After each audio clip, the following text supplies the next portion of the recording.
Welcome everyone, it's your boy Hardcorn, and today we're here with a new segment I want to try out, where I analyze characters and aspects that I like. There's no time like the present, so let's talk about Miss Tsukatsuki Rio. Rio herself is a very cold and calculating girl. She embodies the sort of ends justify the means. She takes a lot of responsibility upon herself to a fault. That is obviously no good at all, and it comes at the cost of relationships and the safety of others. Doing anything she can to control a situation that may never occur. Whether that's to embezzle funds or using others to accomplish that goal, nothing will truly stop her. When met with the weight of her decisions crushing down upon her, she could not handle it and ran away. This moment of cowardice is a huge moment and finishes her villain arc. With the Queen in exile and nowhere to be found, immeasurable disappointment and instability falls upon the Millennium Student Council. Only a cataclysmic event could cause her to come out of hiding to actually help those in need. Not to mention, she didn't actually appear in person in the first place, and hid herself from the one whose scorn would cause her the most damage, eventually revealing herself and being justified in her decision-making for defense. However, she doesn't make it out without learning a lesson. She doesn't really seem like she is punished for her misdeeds, yet like her other student council member Koyuki, is put into solitary confinement in the self-reflection chamber for the rest of her days, or at least that's how it seems. I find that a little odd, but I guess that's the privilege given to main villains. Rio has two large and very important aspects of her person that help define her. That's Toki and Himari. Both of these girls show off the effects of what Rio brings to the table. Starting off with Toki, she provides Rio with bodyguard services.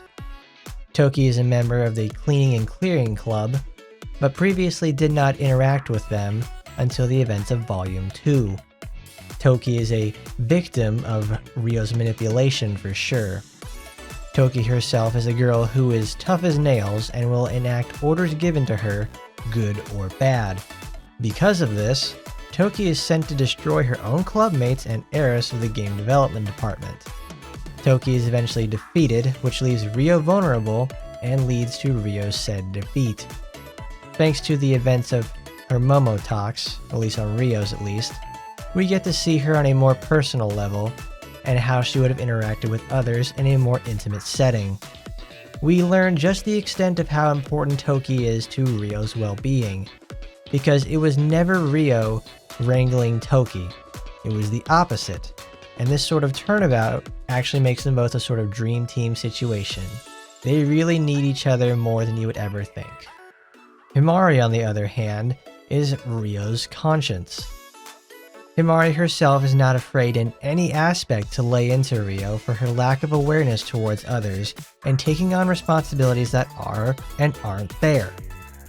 Rio does not say much against said statements because she just feels so hot and ashamed from it because she just can't forget it. It's in her head, self-confidence thing. Himari's lashings help Rio identify rational means and ways to better herself. If only Himari was just not so vulgar with them in the first place. However, if she wasn't, I doubt the point would ever get across. It may seem like Himari just flat out hates Rio from the way she interacts, but our flower on the cliff certainly does not. She does not like the way Rio treats people in situations and gets away with it due to her status. Over time, the bitterness between them dissipates, but it won't ever truly go away. It's also not impossible for Rio to want the validation of Himari, since she is the greatest critic of Rio in the first place. They'll always be at odds, and Himari will always offer her 2 cents when she can, for better or worse. She knows for a fact that the information that she puts out there makes it through that thick head of hair that Rio has.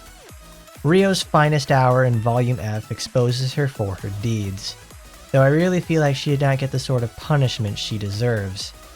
Though her redemption is true, the age-old saying of suffering builds character makes sense. Himari does a good job of keeping that sentiment true. Rio herself isn't the most incredible of the reform villains trope, but she does things in a way that really resonates with me. I await to see what the future holds for the President of Millennium. She's certainly got a way to go, and I appreciate the road she's on now. Thank you, everybody. Let me know what you thought below and make sure to like and subscribe. I'll see you on the next one. Hopefully we can make a few more of these because I always wanted to do something like this. These always sound very fun to me.